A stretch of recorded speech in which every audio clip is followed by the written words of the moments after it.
The season finale of The Boys has officially been out for a couple of days now, and let's just say it's definitely divided the fan base on whether it was the greatest thing television has ever produced or an ending just as bad as the one Game of Thrones had. Personally, I'm pretty mixed on the finale, but I'll get into that in a moment. More than anything though, both the finale and season 5 of The Boys as a whole highlighted what I think is a much bigger problem with the current state of modern Hollywood storytelling. Hollywood doesn't know how to let stories end anymore. But before I get into all of that, let's talk about The Boys season 5 itself.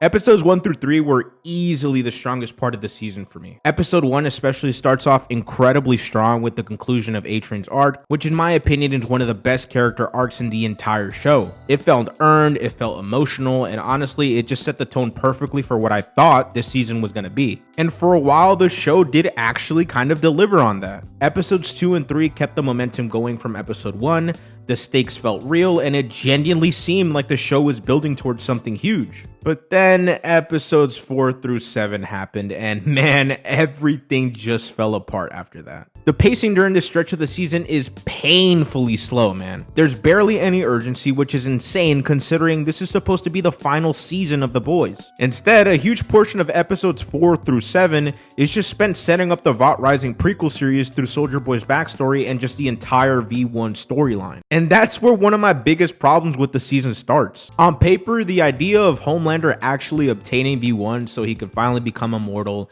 and fulfill what he believes is his destiny sounds huge, but the foundation behind it just felt inconsistent and heavily underdeveloped for some reason. Soldier Boy and Homelander's relationship constantly flips back and forth. One minute Soldier Boy emotionally rejects Homelander, the next he's proud of him, but he just won't tell him because he's too prideful. And then when Homelander finally gets his hands on some V1, it doesn't happen because Soldier Boy truly accepts him as a son, or because their relationship naturally evolved to this point. Instead, the justification for Soldier Boy practically handing Homelander V1 is, I love her more.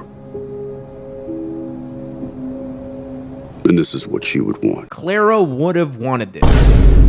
That reasoning itself just did not land for me. I looked at my screen for about 3 minutes after the episode ended and was like, why the hell would Soldier Boy do it because Clara would have wanted this? Like, what are we doing? It feels less like a meaningful character decision and more like the writers forcing the story toward the outcome they wanted, which makes the entire storyline for V1 frustrating because it takes up such a massive portion of the final season while contributing more to the setup of Vought Rising than the actual conclusion of The Boys itself. And because the pacing and structure of the season are so weak during this stretch, it causes major emotional moments to lose a lot of their impact. Take Firecracker's death, for example. I actually did find her storyline somewhat interesting. The idea of her slowly being forced to betray what she believes in and having to forcefully accept Homelander as her quote-unquote god had genuine potential. But despite that, her death just felt weirdly forgettable after a while. Then there's Black Noir's death, which honestly just makes zero sense. This is a character who can tank bullets, fly, survive just insane amounts of damage, but somehow he gets choked out by the deep. It makes absolutely no sense and had me wanting to put a hole through my TV just out of pure frustration. And then there's Frenchie. Frenchie's death should have been devastating. I mean, this is one of the core member of The Boys, a character we spent 5 seasons with, and yet when he died, it barely affected me emotionally at all. Part of that is because the season already exhausted so much goodwill beforehand, but another issue is that the show barely even gives the moment proper weight. They don't clearly explore how he died. Did he die from the radiation? Did he die because Homelander put a hole through his stomach? I personally don't know because it doesn't show it. The scene feels rushed and the emotional payoff just didn't land the way it should have, which now finally leads into my biggest issues with the finale itself. One of them being that it just feels incredibly rushed. The structure of this season in general just felt all over the place. You start off with a bang with episodes 1 through 3, episodes 4 through 7 move at a snail's pace, but then when you actually arrive to the finale, suddenly everything turns into getting from point A to point B as fast as possible. You have Homelander's death, Oh,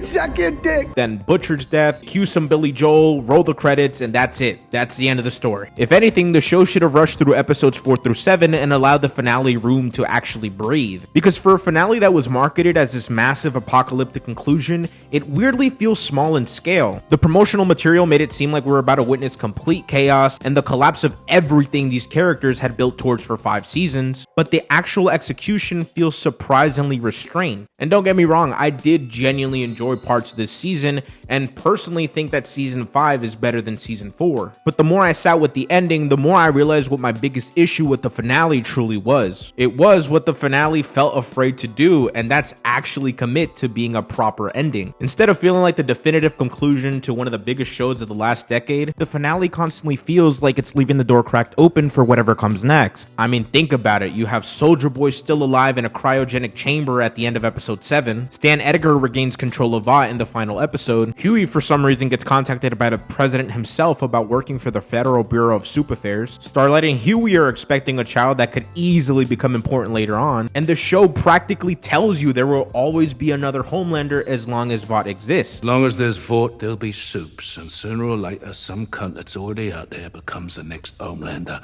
All of these things can be potential spin-offs and story ideas in the near future. Now, there is one thing I do want to clarify. I am not against spin-offs. I'm not against sequels or prequels if there's an actual creative reason for them to exist. The problem is when the possibility of future expansion starts affecting the story being told right now, because that's when endings stop feeling definitive, and that's exactly what happened with The Boys. So much of this final season feels less focused on concluding its own story and more focused on preserving future possibilities for the Boys franchise. Which brings me back to the point I made earlier in the video. Hollywood doesn't know how to let stories end anymore. And this isn't just a problem with The Boys, it's an industry-wide mindset that's become more and more common in modern television and franchise storytelling. Stories are no longer written with complete finality in mind. They're written to remain expandable, to keep a universe alive, to leave the door open just enough for another season, another spin-off, or another return years later if the audience is even still interested. And again, expansion itself isn't the problem.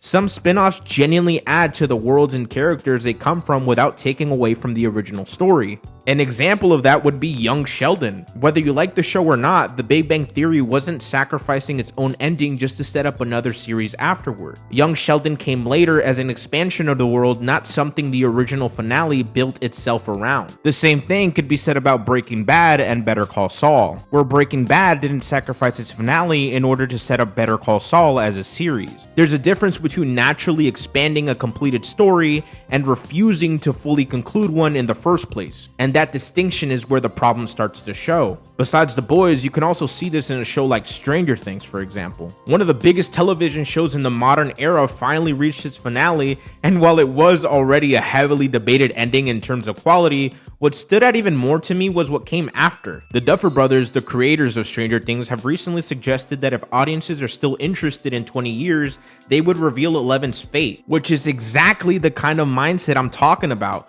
where even after the story ends, there's still an asterisk attached to it, like it might not actually be over. And I think that perfectly captures the current state and mindset of modern entertainment. Endings rarely feel fully definitive anymore because studios always want the option to come back later. And eventually that mindset starts bleeding into the writing itself, which is exactly what happened to The Boys and why the finale felt so strange to me. This is a show that spent 5 seasons criticizing corporations and profit-driven systems, yet by the end, the show itself slowly became trapped in the exact machine it was parodying. It stopped feeling like a story building toward a conclusion and started feeling like a franchise trying to preserve itself. That realization reminded me of this exact scene from season 5 of The Boys. Say you kill Soldier Boy, or Homelander, or even release this virus. When superheroes go out of fashion, something else will just take their place. Because corporations must still grow. Money must still be made.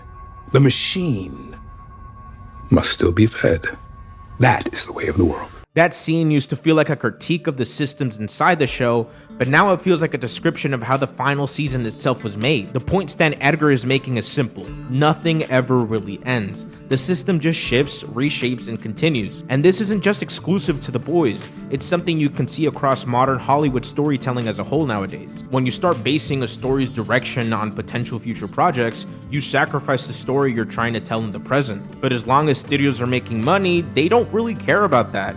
They know audiences will still show up no matter what, and the cycle will just continue. The cycle never really ends, making it so that modern Hollywood stories don't get true endings anymore. And I think that's exactly what Clara would have wanted. Anyways, that's it for me. Let me know what you guys thought about The Boys finale down in the comments down below. If you did enjoy the video, make sure to click like and subscribe, and I'll catch you in the next one.